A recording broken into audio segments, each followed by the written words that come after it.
Bonjour à tous, alors on va parler dans cette vidéo d'une deuxième méthode qui permet de déterminer le sens de variation d'une suite numérique et l'idée c'est de comparer le rapport UN plus 1 sur UN, de le comparer à 1.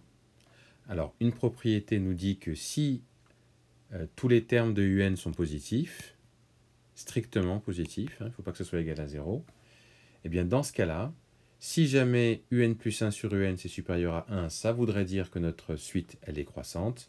Par contre, si UN plus 1 sur UN il est inférieur à 1, ça voudrait dire que notre suite elle est strictement décroissante. Alors comment démontrer tout ça? Alors, la première moitié de la démonstration pourrait ressembler à ça. Donc on a une fonction, pas une fonction mais une suite numérique UN définie sur N. On sait qu'à partir d'un certain rang P, notre suite, elle est positive. Donc, pour tout n supérieur ou égal à p, un est strictement positif.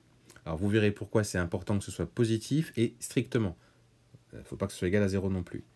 Alors, dire que un est strictement croissante à partir du rang p, c'est équivalent à dire que pour tout n supérieur ou égal à p, donc à partir d'un certain rang p, tout ce qui est au-dessus, eh bien mon un plus 1, il est supérieur strictement, alors pas égal, tac, on va mettre supérieur strictement ici, à un.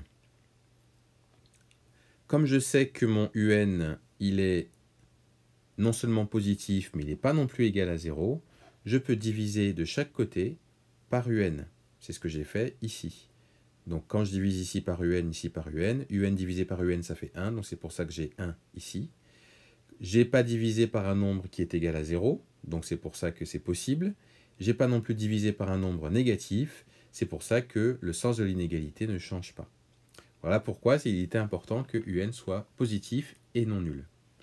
Alors maintenant, ça c'était la première moitié de la démonstration. Si maintenant vous voulez la deuxième moitié, il vous suffit de réécrire la même chose, sauf que là vous allez marquer décroissante. On fait la même chose avec décroissante.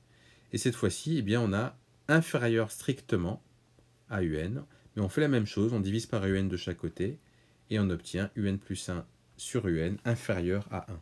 Et ça c'est équivalent à dire que un est strictement décroissant. Donc ça, vous pouvez le noter, ça sera la deuxième moitié de la démonstration.